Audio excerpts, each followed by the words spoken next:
I decided very early on in my career what it would not be. There was a man that I worked with, I won't even say where, but his style was to lead through intimidation. The hand slapping on the desk, the booming voice, the yelling. So I knew that I would never lead through intimidation, but rather by inspiration. We've created a very collaborative environment. And I think that if you would talk to my team, they would say that we have this collaborative environment, which is really set forth based on the core values that we have for the company. It's about unity, it's about teamwork, it's about respect, it's integrity, all of those things. And I think they would tell you that I'm very approachable as a leader. You know what? Easy, because it's people. And I always break the people into two groups. The people that I have no relationship with at all, but are certainly considered national leaders. So Ronald Reagan is one that always comes to mind for me. I was probably transitioning from grade school to high school when he became president in 1980. And he was the first man that really made me aware of our political environment. I think he accomplished things that no one thought that he could do. And then there are the people that you work with and interact with on a daily basis. And I find inspiration in all those connections and conversations and discussions. But I would say that if I had to pick a person who has influenced me most in my business life, it would be Ed Heon, who's my business partner, friend, mentor. We've known each other for over 25 years. We're equal partners in the company, and we've been running it together for about seven years. I think part of what he did for me professionally was allowing me to do things on my own or on behalf of the company, knowing that he had already owned and sold 3 previous businesses. So it would have been very easy for him kind of to jump in and take care of a bunch of things, but he really wanted me to grow. And so he gave me a lot of freedom and flexibility, but still giving me guidance when I was asking for it and when I needed it. Creating and sharing high quality data. It's been a challenge for the industry, probably going back to the Stone Ages. And I know that we've done a lot of work in the creation and the development of the industry data standards, but I think we still continue to struggle as an industry to create and share high quality data. And I really think until we define quality data and provide metrics around quality data, I think we're going to continue to struggle with that in the industry. Never stop learning. I think when you're taking on a new job, it provides this incredible learning experience. And when you go into that new position, realize that you can learn from everyone within the organization, from the receptionist all the way to the CEO.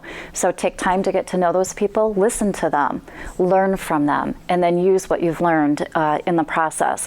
I really think that the opportunity for advancement in this industry is almost boundless, and it's really based on having a good work ethic, of course, but also the ability to continually learn, because I think once you've stopped learning, you're no longer relevant. This was a piece of advice that was given to me 25 years ago. And it was when I first became an electronic commerce manager. And the VP of sales and marketing sat down to talk with me, and he said, "You're going to be you will have others in the organization who report to you now, and I know that's new for you." I said, "Yes, it was." And he said, "Try not to tell your people exactly how to do their job. Tell them what it is that you want to accomplish, and then give them the freedom and flexibility to deliver on that." And I think he said one of the most remarkable things that will happen is that they may deliver a better result. And I have to say that as I've gone through my career, I find that to be very, very true. In working with our team, we develop a lot of different reports, and if I tell them what I want to report on and what the content is, they usually will bring back a better looking and easier to use report than I would have defined. So part of his advice was, you've hired them for their expertise, so let them use it.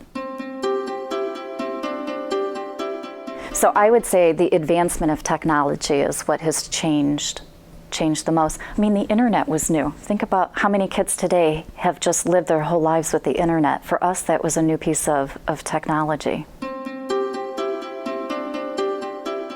The company. I'm very proud of the creation of DATAgility for lots of different reasons. I think we provide a tremendous value to our customers. I come from a very humble background. So I grew up in a very rural community in a very small, tiny town. So the thought that one day I might be a business owner and president of the company. But I'm also proud to know that we have about 25 people who work for us in various capacities and positions. But we have 25 families that we're really taking care of. And that's really important to me. So when we hire someone on within the company, we think of it more as a partnership and a marriage with the employee. So it's important to us to not only serve our customers, but to also serve those who are working for us. You know, when you use the word failure, it has such a permanent sound to it. So I don't think about life in terms of failure, but rather what are the mistakes that I made along the way to the road to success. I think failure is what happens when you stop trying. One of the challenges that we've had in the company is that as we grow, finding the right talent for our company has been really challenging. Not so much from the standpoint of do they have the right skill set, but are they a good fit within our corporate culture?